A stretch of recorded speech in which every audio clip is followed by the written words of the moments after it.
Breaking news Malkajgiri corporator Shravan kidnap కేసులో twist చోటు చేసుకుంది. 2 గంటల పాటు సినిమా స్టైల్ని తలపించి అక్కడ హైడ్రామా చోటు చేసుకుంది. రాత్రి 8 గంటలకు శ్రవణ్ సహా మరో 4గురిని అరెస్ట్ చేసినట్టుగా ప్రకటించారు పోలీసులు. బహదూర్పురాలోని ఓ పోలింగ్ బూత్లో రిగ్గింగ్కి పాల్పడుతున్నారంటూ వీడియోను వైరల్ చేసిన కేసులో శ్రవణ్ కుమార్ని అరెస్ట్ చేశారు. అయితే అది 2022లో బెంగాల్లో బహదూర్పురా అనే ప్రాంతంలో రిగ్గింగ్కు సంబంధించిన వీడియోగా ఈసీ తేల్చింది. నిన్న సాయంత్రం తన ఆఫీస్లో ఉన్న శ్రవణ్ను బలవంతంగా కారులో ఎక్కించుకొని మఫ్టీలో ఉన్న పోలీసులు తీసుకువెళ్లారు. మిగిలిన వారిని కూడా వేర్వేరు చోట్ల అదుపులోకి తీసుకున్నారు పోలీసులు. కార్పొరేటర్ శ్రవణ్తో పాటు వారంతా కిడ్నాప్ అయినట్టుగా ప్రచారం జరిగింది. శ్రవణ్ కిడ్నాప్ పై ఆయన కుటుంబ సభ్యులు, పార్టీ కార్యకర్తలు ఆందోళన వ్యక్తం చేశారు. శ్రవణ్ కుమార్ను కొందరు దుండగులు కిడ్నాప్ చేశారని ఆయన తండ్రి మల్కాజ్గిరి పోలీస్ స్టేషన్లో ఫిర్యాదు చేశారు. శ్రవణ్ ఆఫీస్కు సమీపంలోని సీసీ ఫుటేజ్ను పరిశీలిస్తే వారు మఫ్టీలో వచ్చిన పోలీసులుగా గుర్తించారు. మీరు ఆర్టీవీ స్క్రీన్ పైన చూస్తున్నారు కార్పొరేటర్ శ్రవణ్ కుమార్ని మఫ్టీలో వచ్చిన పోలీసులు తీసుకువెళ్తున్న దృశ్యాలు. కానీ ఆ దృశ్యాలు చూస్తుంటే ఎవరూ కూడా పోలీసులు తీసుకువెళ్లారు అని అనుకోరు. చాలా చోట్ల చాలా సందర్భాల్లో పోలీసులు ఈ విధంగా ప్రవర్తిస్తున్నారు. నిజానికి అనుమానం ఉన్నప్పుడు కానీ కొన్ని సందర్భాల్లో పోలీసులు అరెస్ట్ చేయడానికి అవకాశం ఉంటుంది, అరెస్ట్ చేయొచ్చు. కానీ అరెస్ట్ ప్రొసీజర్ మాత్రం చట్టబద్ధంగా పోలీసులు ఫాలో అవ్వట్లేదు అనే ఆరోపణలు ఉన్నాయి. ఇక్కడ పోలీసులందరూ మఫ్టీలో వచ్చారు, కనీసం ఆ కారు పైన పోలీస్ అనే స్టిక్కర్ కూడా లేదు. వాళ్ళంతా శ్రవణ్ కుమార్ను అరెస్ట్ చేసి తీసుకువెళ్తున్నారు. నిజానికి అరెస్ట్ ప్రొసీజర్ని ఫాలో అయ్యేటప్పుడు, అదుపులోకి తీసుకునేటప్పుడు కుటుంబ సభ్యులకు కానీ స్నేహితులకు కానీ ఫోన్ చేసుకునే అవకాశం ఇవ్వాలి. కానీ సాధారణంగా చాలా అరెస్టులో అలాంటి ప్రొసీజర్ను ఫాలో అవ్వట్లేదు. అందుకే ఆ అరెస్ట్ జరిగినప్పుడు అది కిడ్నాప్ ఏమో అని భయపడే పరిస్థితులు అక్కడ చోటు చేసుకుంటూ ఉన్నాయి. నిజానికి అరెస్ట్ చేసేటప్పుడు ఒకవేళ పోలీసులు మఫ్టీలో వచ్చినట్లయితే లోకల్ పోలీసులకు సమాచారం ఇవ్వాలి. లోకల్ పోలీసులు అక్కడ యూనిఫామ్లో ఉన్న పోలీసులు రావాలి. కానీ అక్కడ ఎవరు కూడా యూనిఫామ్లో ఉన్న పోలీసులు లేరు, ఎవరికి సమాచారం ఇవ్వలేదు. కుటుంబ సభ్యులకైనా సమాచారం ఇవ్వాలి, అలాంటి సమాచారం ఇవ్వలేదు. కేవలం లోపలికి వచ్చారు కొంతమంది, అక్కడ అందరూ మోహరించారు, వాళ్ళంతా పోలీసులే, కానీ మఫ్టీలో ఉన్నారు. మఫ్టీలో ఉన్నప్పుడు వాళ్ళని పోలీసులుగా భావించడానికి అవకాశం ఉండదు. మఫ్టీలో వచ్చిన పోలీసులు లోపలికి వెళ్ళి శ్రవణ్ని అదుపులోకి తీసుకుంటున్న దృశ్యాలు మనం చూస్తున్నాం ఆర్టీవీ స్క్రీన్ పైన. కుటుంబ సభ్యులు కూడా సమాచారం ఇవ్వకపోవడం, ఆ చుట్టుపక్కల ఉన్న వాళ్ళకి కూడా చెప్పకుండా ఆయన్ని జీపులో వాళ్ళంతా ఎక్కించుకొని అక్కడి నుంచి తీసుకువెళ్ళిపోవడంతో ఆ దృశ్యాలు చూసినప్పుడు మొదట్లో అందరూ అది కిడ్నాప్ అని అనుకున్నారు. కానీ అది పోలీసులు దాన్ని పరిశీలించి ఇది పోలీసులు తీసుకువెళ్ళిన చర్య అని వాళ్ళు గుర్తుపట్టగలరు. కాబట్టి లోకల్ పోలీసులు కూడా ఆ దృశ్యాలు చూసిన తర్వాత ఇది పోలీసులు అరెస్ట్ చేసి తీసుకెళ్లారు శ్రవణ్ కుమార్ని అని ఆ తర్వాత చెప్పడంతో రాత్రి 8 గంటలకు ఇది అరెస్ట్గా తేలింది. కానీ సుమారు 4 గంటల ప్రాంతంలో, 5 గంటల ప్రాంతంలో శ్రవణ్ని ఈ విధంగా తీసుకెళ్లడంతో 2-3 గంటల పాటు శ్రవణ్ని ఎవరు తీసుకువెళ్లారో తెలియక కుటుంబ సభ్యులు భయభ్రాంతులకు గురయ్యారు. రాత్రి 8 గంటలకు శ్రవణ్ సహా మరో 4గురిని తామే అరెస్ట్ చేసినట్టు ప్రకటించారు హైదరాబాద్ క్రైమ్ పోలీసులు. అయితే నిజానికి అరెస్ట్ చేయడాన్ని తప్పుపట్టం, కానీ అరెస్ట్ ప్రొసీజర్ని మాత్రం చాలా సందర్భాల్లో పోలీసులు చట్ట ప్రకారం చేయడం లేదనే విమర్శలు ఉన్నాయి. బీజేపీ నాయకులు ఇప్పుడు అదే విమర్శ చేస్తూ ఉన్నారు. మా ప్రతినిధి మధుతో మాట్లాడదాం. మధు, మొదట్లో కొన్ని 2-3 గంటల పాటు ఎవరో శ్రవణ్ని, కార్పొరేటర్ శ్రవణ్ని కిడ్నాప్ చేశారని అనుకున్నారు. కానీ ఆ తర్వాత పోలీసులు తామే అరెస్ట్ చేశాము, బహదూర్పురాలో రిగ్గింగ్ జరుగుతుందంటే ఒక వీడియోని సర్క్యులేట్ చేసిన కేసులో అరెస్ట్ చేశామని పోలీసులు చెప్తున్నారు. సో మొత్తం ఈ కేసుకు సంబంధించి మీ దగ్గర ఉన్న సమాచారం ఏంటి? ఎగ్జాక్ట్లీ కార్పొరేటర్ శ్రవణ్ మల్కాజ్గిరి నుంచి తెలిసారు. ఆయన నిన్న కుటుంబ సభ్యులు కిడ్నాప్ అయ్యారంటూ కేసు ఫైల్ చేశారు. అప్పటిదాకా విషయం బయటికి పొక్కలేదు. ఒక్కసారిగా బయటికి వచ్చినటువంటి వీరంతా కూడా పోలీసులు ఇంట్లోకి చొరబడి ఆయనను అరెస్ట్ చేసి తీసుకెళ్లినటువంటి విజువల్స్ తో భయభ్రాంతులకు గురయ్యారు కుటుంబ సభ్యులంతా కూడా. ఏం జరిగిందో తెలియట్లేదు. వెంటనే కిడ్నాప్ కేసు ఫైల్ చేసిన తర్వాత వచ్చి అరెస్ట్ చేసింది పోలీసులు అని తెలుసుకున్నారు. తర్వాత దీనికి సంబంధించినటువంటి విషయాలు ఎందుకు అరెస్ట్ చేశారనేటువంటి క్లారిటీ ఇవ్వలేదు. ఒకవేళ ఆయన ప్రజాప్రతినిధిగా ఉన్నారు, కార్పొరేటర్ గా కొనసాగుతున్నారు దగ్గర నుంచి, ఇది అరెస్ట్ చేసేటువంటి విధానం ఇది కరెక్ట్ కాదనేటువంటిది వాళ్ళు మొదటి నుంచి ఆరోపణ చేస్తా ఉన్నారు. ముఖ్యంగా బీజేపీకి సంబంధించిన నాయకులు దీన్ని తీవ్రంగా తప్పుపడతా ఉన్నటువంటి సిచ్యువేషన్ ఉంది. ఏదైనా కేసు ఉంటే ముందే 41 CRP కింద నోటీస్ ఇచ్చి అరెస్ట్ చేయొచ్చు. రమ్మని చెప్పినా కూడా ఆయన రావడానికి సిద్ధంగానే ఉంటారు. కావాలని ఒక బయట వ్యక్తులను, ఇప్పుడు పీడీ యాక్ట్ ఉన్నటువంటి వాళ్ళని సమాజంలో కొన్ని అరాచక శక్తులు చేసేటువంటి వారిని అలాంటి వారిని ఎలా అరెస్ట్ చేస్తారో అలా అరెస్ట్ చేసేటువంటి ప్రయత్నం చేశారు. గత ప్రభుత్వం ఏ రకంగా అయితే వ్యవహరించిందో ఇప్పుడు ఉన్నటువంటి ప్రభుత్వం కూడా అదే రకంగా అదే ధోరణిని అవలంబిస్తా ఉంది. ఇది కరెక్ట్ పద్ధతి కాదు అనేటువంటిది బీజేపీ నాయకులు ఆరోపిస్తున్నారు. ముఖ్యంగా కుటుంబ సభ్యులు వారు ఆందోళనకు గురయ్యారు. ఎక్కడికి వెళ్లారు, ఎవరు తీసుకెళ్లారు, ఎందుకోసం కిడ్నాప్ చేశారు అనేటువంటిది ఆందోళన చెందారు. తర్వాత పోలీసులు అరెస్ట్ చేశారని తెలిసిన తర్వాత కాస్త ఉపశమనం పొందారు. చివరికి పోలీసులు ఇదే కేసులో నలుగురిని బహదూర్పుర పిఎస్ సంబంధించినటువంటి విషయంలో హైదరాబాద్ కి సంబంధించినటువంటి పార్లమెంట్ ఎన్నికల్లో దొంగ ఓట్లు వేస్తా ఉన్నారు. రూము క్లోజ్ చేసి ఒకే వ్యక్తి పదే ఓట్లను ఎంఐఎం పార్టీకి వేస్తా ఉన్నారు అనేటువంటిది ఒక వీడియోని సర్క్యులేట్ చేశారు. ఆ వీడియో భారీ ఎత్తున సర్క్యులేట్ అయింది. ఆ వీడియోను కూడా BJP corporator Shravan Kumar circulate చేశారు, ఒక దగ్గర పోస్ట్ చేశారని తెలుసుకున్న తర్వాత కేసు ఫైల్ చేసినట్టుగా తెలుస్తా ఉంది. ఒక వ్యక్తే కాదు, శ్రవణ్ తో పాటు మొత్తం 4 వ్యక్తులు ఉన్నారు. నాంపల్లికి సంబంధించినటువంటి మరొక కొద్ది మందిని కూడా దీంట్లో అరెస్ట్ చేశారు. అరెస్ట్ లో భాగంగా ఈయనను కూడా తీసుకెళ్లినట్టుగా ప్రస్తుతం పోలీసులు ధృవీకరించారు. ఈయన పైన కేసు అయితే ఫైల్ అయింది. రీసెంట్ గా చూసాం సోషల్ మీడియాలో పోస్టులకు సంబంధించి తెలంగాణలో పలు కేసులు ఫైల్ అవుతా ఉన్నాయి.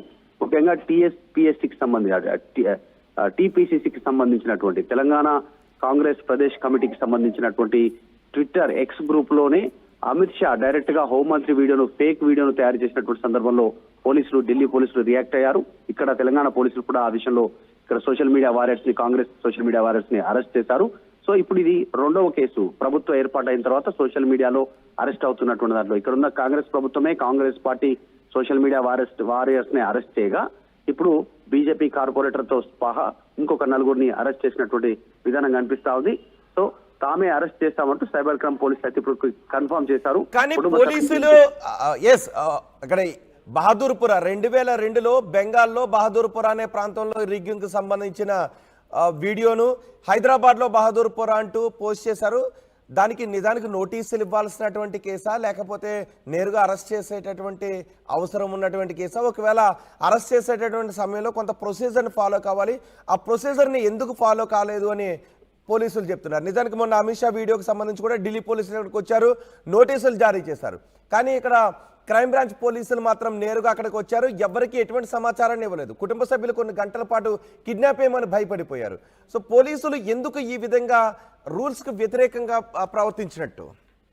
ఎగ్జాక్ట్లీ, నిజంగా రోజు అందుబాటులో ఉండేటువంటి ప్రజాప్రతినిధులని ఈ రకంగా అరెస్ట్ చేయాల్సినటువంటి అవసరం లేదనేటువంటి అంశాన్ని బీజేపీ తెరపైకి తీసుకొస్తా ఉంది. నోటీస్ ఇచ్చి అరెస్ట్ చేసినా దానికి స్పందించమన్నా కూడా లీగల్ గా స్పందించడానికి కానీ అన్ని రకాలుగా సహకరించడానికి సిద్ధంగా ఉన్నప్పటికీ కావాలని బయట ఒక తప్పుడు సమాచారం చేరవేసేలాగా ఈ రకంగా అరెస్ట్ చేస్తా ఉన్నారు. అది కూడా మఫ్టీలో వచ్చారనేటువంటిది బీజేపీ నేతలు ఇప్పటికే ఫైర్ అవుతా ఉన్నారు దీనిపైన. అయితే ఈ వీడియో 2022 పశ్చిమ బెంగాల్లో నమోదైనటువంటి తెరపైకి వచ్చినటువంటి వీడియోని ఇక్కడ లోకల్ గా జరిగినట్టుగా కొద్దిమంది షేర్ చేయడంతో దాన్ని పూర్తి సమాచారం తెలుసుకోకుండా శ్రవణ్ కూడా షేర్ చేశారు. దానికి సంబంధించిన దానిపైన ఆయన పైన కేసు ఎవరు కంప్లైంట్ చేశారు అనేటువంటిది ఇంతవరకు తెలియదు. కానీ మొదటగా ఎవరు షేర్ చేశారు ఇట్లాంటి వీడియోలను దాన్ని ఫైండ్ అవుట్ చేసేటువంటి విధంగా సైబర్ క్రైమ్ పోలీసులు దృష్టి పెట్టారు. అందులో భాగంగానే అరెస్ట్ చేసినట్టుగా పోలీసులు ధృవీకరించారు. ఇక అరెస్ట్ విషయానికి వస్తే నిజంగానే 41 CRP కింద నోటీస్ ఇవ్వాల్సి ఉంటుంది. ముందుగానే మీకు పైన వివరణ దీనికి సంబంధించినటువంటిది అంటే మొన్న జరిగినటువంటి సోషల్ మీడియా దాంట్లోనే వివరణ కోరుతారు. ఎందుకు, ఎవరు చేయమన్నారు, దీని వెనకాల ఎవరు ఉన్నారు అనేటువంటి అంశాలను కూడా ముందు విచారిస్తారు. ఫోన్ అప్పజెప్పమని చెప్తారు. మీరు వాడినటువంటి ఎలక్ట్రానిక్ డివైజెస్ ని పూర్తిగా అప్పజెప్పాలనేటువంటిది నోటీస్ లో పేర్కొంటారు. కానీ ఈ అరెస్ట్ లో ఎక్కడ అలాంటివి జరగలేదు. ఇంటికి వచ్చారు, మఫ్టీలో డైరెక్ట్ గా అరెస్ట్ చేశారు, కారులో తీసుకెళ్లిపోయినటువంటి పరిస్థితి ఉంది. సో ఈ చర్యను కుటుంబ సభ్యులు గాని బీజేపీకి సంబంధించిన నాయకులు గాని వారు తీవ్రంగా ఖండిస్తా ఉన్నారు. ఇప్పుడు శ్రవణ్పై పెట్టిన సెక్షన్లు ఏంటి, ఎఫ్ఐఆర్ లో ఏం చెప్తున్నారు అంటే ఖచ్చితంగా మొన్న జరిగినటువంటి ఇప్పుడే ఢిల్లీ పోలీసులు వచ్చి తెలంగాణలో ఎంక్వైరీ చేసినట్టుగా విధంగానే MHA minister of home affairs ఏ రకంగా అయితే కేసు ఫైల్ చేసిందో శాంతి భద్రతలకు విఘాతం కలిగించడము, తప్పుడు వీడియో, తప్పుడు సమాచారాన్ని చేరవేయడము, ఆ తర్వాత జరుగుతున్నటువంటి ఎన్నికల సంఘాన్ని గాని ఇక్కడ రాష్ట్ర ప్రభుత్వాన్ని గాని బద్నాం చేసేటువంటి విధానం, వీటన్నిటిపైన కేసెస్ ఫైల్ అయ్యే అవకాశం ఉంది. ముఖ్యంగా ఓల్డ్ సిటీ సెన్సిటివ్ ఏరియా కాబట్టి అక్కడ తప్పుడు సమాచారం అంటే MIM రిగ్గింగ్ పాల్పడతా ఉంది, ఓట్లు అనేటువంటి తప్పుడు వీడియోను షేర్ చేయడం ద్వారా శాంతి భద్రతలకు విఘాతం కలిగే పరిస్థితి ఉంది. ఆ యాంగిల్లో ఆయన పైన కేసు ఫైల్ అయ్యేటువంటి అవకాశం ఉంది. Right Madhu, Malkajgiri corporator Shravan kidnap కేసులో ట్విస్ట్ చోటు చేసుకుంది. 2 గంటల పాటు సినిమా స్టైల్లో హైడ్రామా నడిచింది. రాత్రి 8 గంటల తర్వాత శ్రవణ్ సహా 4గురిని అరెస్ట్ చేసినట్టుగా పోలీసులు ప్రకటించారు. బహదూర్పురాలోని ఓ పోలింగ్ బూత్లో రిగ్గింగ్కి పాల్పడుతున్నారు అంటూ వీడియోను వైరల్ చేసిన కేసులో శ్రవణ్ కుమార్ని అరెస్ట్ చేశారు.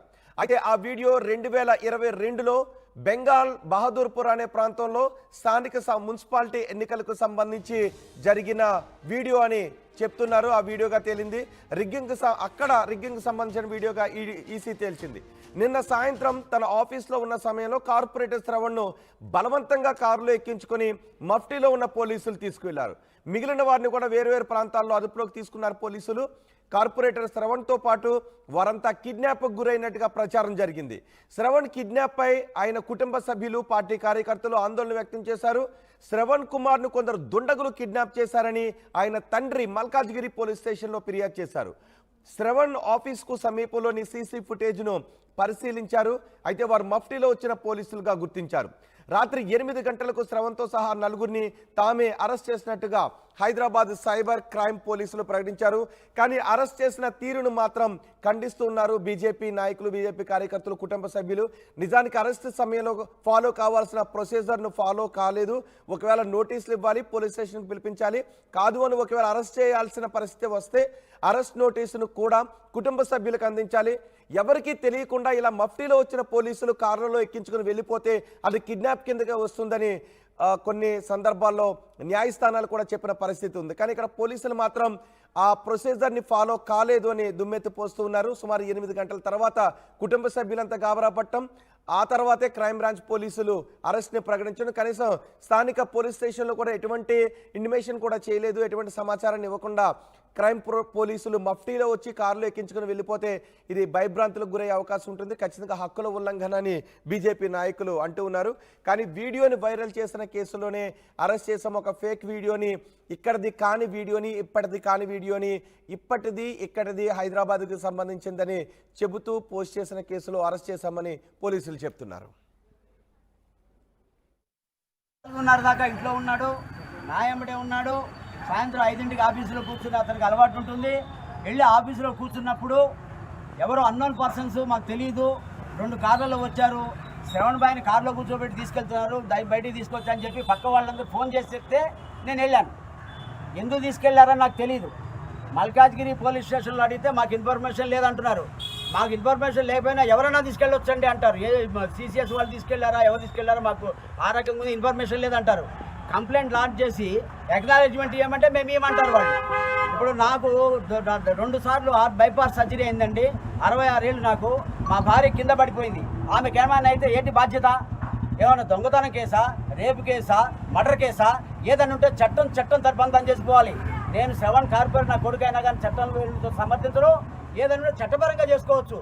పోలీసు వాళ్ళైనా, సిసిఎస్ వాళ్ళైనా, ఎవరైనా సరే కనీసం మినిమం కట్టసీగా చెప్పాల్సిన ఇన్ఫర్మేషన్ బాధ్యత లేకుండా తీసుకెళ్ళడానికి నేను చాలా ఆవేదన చేస్తున్నా. దీన్ని మా పెద్ద నాయకులందరూ చెప్పా. ఈటల రాజేంద్ర గారికి, రఘునందన్ రావు గారికి, రామచంద్రరావు గారికి, కిషన్ రెడ్డి గారికి, బండి సంజయ్ గారి అందరి దృష్టికి వెళ్ళింది. శ్రవణ్కి ప్రాణాభయం ఉంది. గతంలో ఏం కేసులు ఉన్నాయని అందరికీ తెలిసిన విషయమే. ఏమన్నా ప్రాణభయం ఉంటే మాత్రము ఇక్కడ ఈ అధికారులదే బాధ్యత అని చెప్పి నేను మీ అందరి ఉత్సవం చెప్తున్నాను. దయచేసి నా బాధను మీరు అర్థకోవాల్సిందిగా కోరుతున్నాను. కంప్లైంట్ తీసుకొని అక్నాలెడ్జ్మెంట్ ఇవ్వమంటే మాకు ఇచ్చే రైట్ లేదండి. మేము కంప్లైంట్ ఇవ్వము, అక్నాలెడ్జ్మెంట్ ఇవ్వను అని చెప్తున్నారు ఆయన. ఏమనంటే మీరు సిసిఎస్కి వెళ్ళండి అంటున్నారు. వాళ్ళకి ఇన్ఫర్మేషన్ లేదంటున్నాడు ఆయన. మాకు తెలియదు అంటాడు.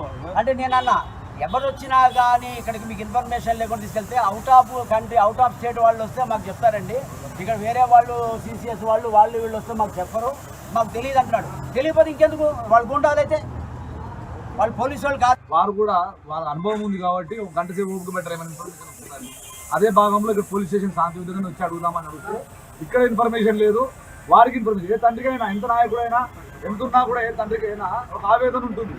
వారు చెప్పినట్టుగా వారికి హెల్త్ ఇష్యూస్ ఉన్నాయి, వాళ్ళ తల్లి గారు బాధపడుతున్నారు. ఒక బాధ్యత గల అధికారం సహనంగా మా అందరిని కూడా వెయిట్ చేసి దీనికి ఇన్ఫర్మేషన్ ఏమైనా వస్తుందా అని చెప్పేసి ఇప్పుడు 8:30 అంటే 7 గంటలు, 1 గంట సేపు అయింది మేము ఇక్కడ వచ్చి. ఇంతసేపు వెయిట్ చేసిన ఇన్ఫర్మేషన్ లేకపోవడం ఏంటి?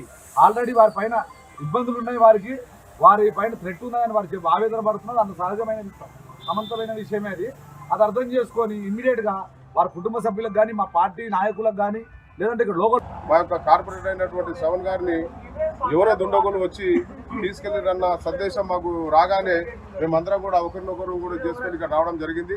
ఇక్కడ బల్కైరి పిఎస్ లో వచ్చి ఎస్ఐ గారు ఉన్నారు, ఇక్కడ కూడా ఎవరు బందోబస్తులో పోయారని చెప్పేసి ఎస్ఐ గారు ఒకరే ఉన్నారు. అయ్యా మరి మీకు ఏమైనా ఇన్ఫర్మేషన్ ఉందా అంటే మాకు ఇన్ఫర్మేషన్ ఏం లేదండి, మాకు ఏం తెలియదు అని చెప్తా ఉన్నాడు ఆయన. మరి ఇది ఎవరైనా దుండగులు చేసినట్టయితే వాళ్ళు ఎవరికి ఇన్ఫర్మేషన్ లేకుండా వచ్చి రౌడీజం తీసుకుని పోతారు, అదొక టైపు. మరి చట్టపరంగా ఒకవేళ పోలీసులు వచ్చినట్టయితే